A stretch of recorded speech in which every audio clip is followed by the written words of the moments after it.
وہ کہنے لگے کہ جب تک موسیٰ ہمارے پاس واپس نہ آئے ہم تو اس کی پوجا پر قائم رہیں گے۔ پھر موسیٰ نے ہارون سے کہا کہ اے ہارون، جب تم نے ان کو دیکھا تھا کہ گمراہ ہو گئے ہیں تو تم کو کس چیز نے روکا تھا؟ یعنی اس بات سے کہ تم میرے پیچھے چلے آؤ، بھلا تم نے میرے حکم کے خلاف کیوں کیا؟ کہنے لگے کہ اے ماں جائے، میری داڑھی اور سر کے بالوں کو نہ پکڑیے، میں تو اس سے ڈرا کہ آپ یہ نہ کہیں کہ تم نے بنی اسرائیل میں تفرقہ ڈال دیا اور میری بات کو ملحوظ نہ رکھا۔ موسیٰ نے فرمایا تو اے سامری تیرا کیا حال ہے؟ اس نے کہا کہ میں نے ایسی چیز دیکھی جو اوروں نے نہیں دیکھی، تو میں نے فرشتے کے نقش پا سے مٹی کی ایک مٹھی بھر لی، پھر اس کو بچڑے کے جسم میں ڈال دیا اور مجھے میرے جی نے اس کام کو اچھا بتایا۔ موسیٰ نے کہا جا، تجھ کو دنیا کی زندگی میں یہ سزا ہے کہ کہتا رہے کہ مجھ کو ہاتھ نہ لگانا، اور تیرے لیے ایک اور وعدہ ہے، یعنی عذاب کا جو تجھ سے ٹل نہ سکے گا، اور جس معبود کی پوجا پر تو جمع ہوا تھا اس کو دیکھ، ہم اسے جلا دیں گے، پھر اس کی راکھ کو اڑا کر دریا میں بکھیر دیں گے۔ تمہارا معبود تو اللہ ہی ہے جس کے سوا کوئی معبود نہیں، اس کا علم ہر چیز پر محیط ہے۔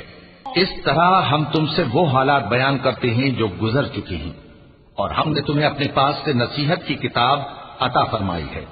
جو شخص اس سے منہ پھیرے گا وہ قیامت کے دن گناہ کا بوجھ اٹھائے گا۔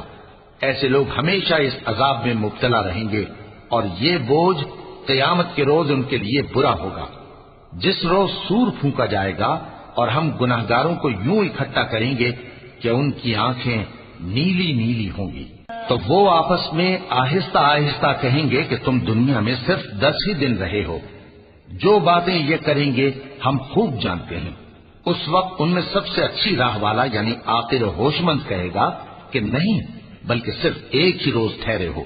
اور اے نبی صلی اللہ علیہ وآلہ وسلم، لوگ تم سے پہاڑوں کے بارے میں دریافت کرتے ہیں، کہہ دو کہ میرا رب ان کو راکھ بنا کر بکھیر دے گا، پھر زمین کو ہموار میدان کر چھوڑے گا جس میں تم کوئی نشیب و فراز نہ دیکھو گے۔ اس روز لوگ پکارنے والے کے پیچھے چلیں گے اور اس کی پیروی سے انحراف نہ کر سکیں گے، اور رحمان کے سامنے آوازیں پست ہو جائیں گی، تو تم ایک ہلکی آواز کے سوا کوئی آواز نہ سنو گے۔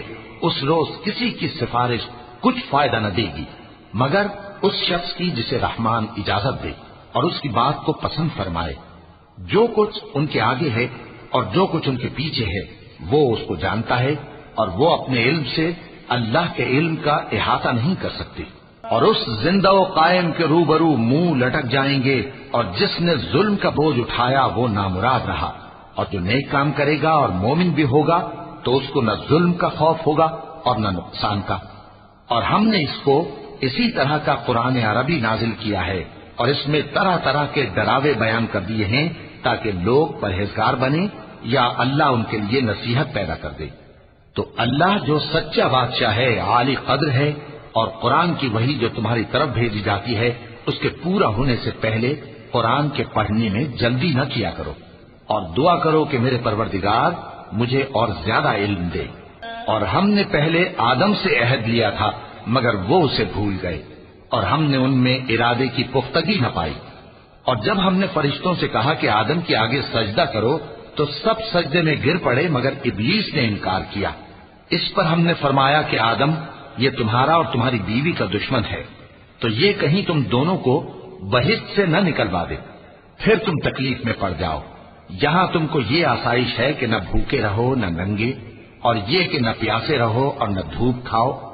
پھر شیطان نے ان کے دل میں وسوسہ ڈالا اور کہا کہ آدم، بھلا میں تم کو ایسا درخت بتاؤں جو ہمیشہ کی زندگی کا باعث ہو اور ایسی بادشاہت کہ کبھی زائل نہ ہو؟